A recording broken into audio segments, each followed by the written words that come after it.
DJ Ferris. It's Chicago, nigga. It's the real one. Hit me. Only one is pulling shit the fuck up. Let's get to sports talk. I just listen. KJ Costello is a really good football player, and I'm more just excited to see this system and he go into the SEC with Mike Leach and compete. I totally agree with Joel. Georgia, the roster, the fact that Jamie Newman or JT Daniels, they have a better shot of leading their team to a playoff than Mississippi State. I understand that, but when I combine KJ Costello, his skill set, his game, and this system, this kid is going to have a massive year. Rob, you mentioned the numbers of these quarterbacks that come from Mike Leach a few minutes ago. I mean, they're astronomical.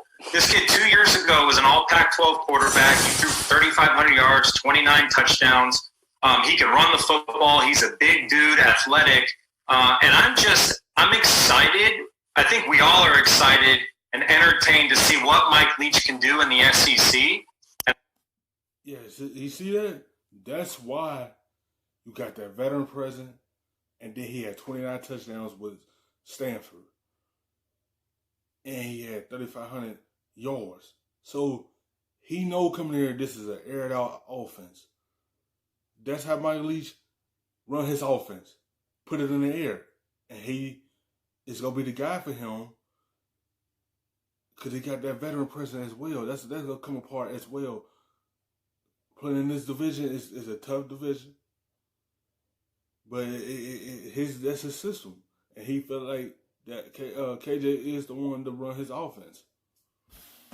I think he's got a great signal caller in KJ Costello leading that football team. And then the second part of that question, I think just for transfers, is just the lack of reps that you don't get on the field, especially in an air raid attack where there's a lot of concepts and a lot of verbiage. But KJ Costello, you talk about maturity. He's a mature player. He's been around college football for a while. He's got a lot of experience. I think he'll fit in really nicely for the Bulldogs and in the SEC.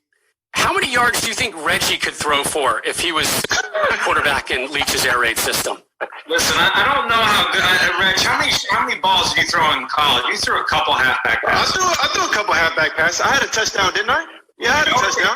You know what they did? They took Reggie out, put in Desmond Reed to throw the halfback. You know what it was? You know what it was? I was scoring too many touchdowns, man. They had to give somebody else some shine. That's what it was. I'll tell you right now. I'll tell you how many yards he would throw for. Over 3,500. Because anybody with a pulse throws for over 3,500 yards in that offense. Just go look at the history, man. It doesn't matter.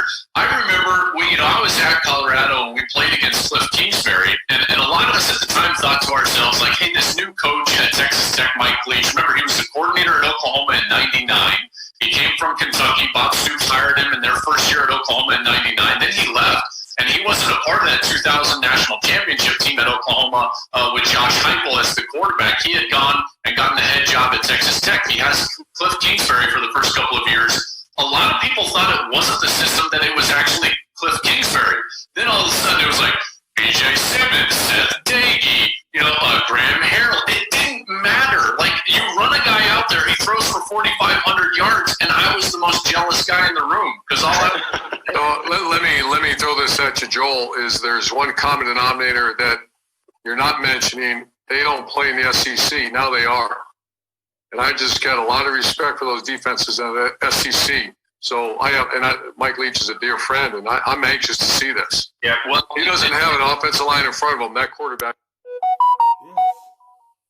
This conference had one of the tough defenses. They play defense in this conference. The Pac-12, they're a little bit of defense, but not that much. I want to say how this offense gonna do against the top defenses in the SEC. If you don't have an offensive line in front of KJ to help run the system, it's gonna be shaky because the defense you're gonna play against. It's gonna get tattooed like he's never tattooed before. This is not, all due respect to the Pac-12 and everywhere else, the Big 12. You're in the SEC where defense is a premium. There's a lot of NFL draft picks that run really, really fast. They're going to be making millions of dollars, going to get trying to get that quarterback. So I'm not buying a 4,500 yards. rebut that respectfully because, and here's why.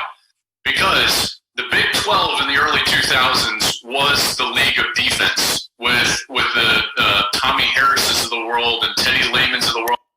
That's too. Over the years, Big 12 had changed into an offense league. You could get away with it in that conference over there in the Pac-12, but over here, you got NFL-style defensive players that's coming to get that quarterback. You can get away with it with conferences that had offense and their defense is borderline okay. But when you play against the top-notch defenses in each conference, it's going to be tough throwing the football, especially if you don't have no one blocking. It's going to be a long day for them. That's why you got to see how this is going to turn out when they get ready to play. At Oklahoma, he was having success there. Texas had great defenses as well. And remember, he cut his teeth with Hal Mummy at Kentucky against a defensive coordinator at Florida in Bob Stoops, who was winning a national championship under Steve Spurrier, the head coach. It was that interaction. Stoops knew he had the better players, the better athletes, like you're suggesting, and he couldn't stop the Kentucky offense with Tim Couch, which is the reason he went and hired Mike Leach to Oklahoma as his offensive coordinator. So I do think that you're right. He's going to see faster, but this is an offense that in its genesis was invented in order to marginalize the field, right? And take a team that had great athletes and faster athletes and take that advantage away. Yeah, this is what the offense is supposed to do. Against these tight defenses, open everything up. This is what this offense is built on. It's built on to do that, but you got to see how it's going to work with these type of fast defensive linemen that's coming out the KJ. But this is what this offense is built on, to open up everything for against these fast defenses and make it much easier on it, but it's going to be tough. For them by doing two things. One, you combine the BYU system of throwing the football down the field from the mid-'80s, and then you combine that with the triple option principles of it doesn't matter who touches the football. So I do think it's going to work, but one caveat, Coach, he won't win a division because he's yet to do that in his career, and he's certainly not going to do it at Mississippi State. So to the point that he's not going to win at the top end of the SEC, you're absolutely right. But I think that we would be naive to think that he's not going to put up massive numbers because he's done it in regardless of what conference, dating all the way back to the SEC when they were playing, Florida teams that were winning the national championship. Here's one thing I can guarantee in the SEC. Every defensive coordinator in the SEC is waiting for those schedules to be verified, and they have their fingers crossed saying, please don't let Mississippi State be there, because it is going to be an atrocious week or 2 weeks of preparation dealing with Mike Leach and that offense. Real quick, to wrap up Reggie as a quarterback. Reggie, 3 pass attempts, 1 touchdown. Who did you throw that touchdown to? Matt, you or Reggie anybody can answer this one. Was it Dwayne Jarrett? Bam! Bang! Good job, Reg. DJ, yes, sir. Download the all-new Fox Sports app now.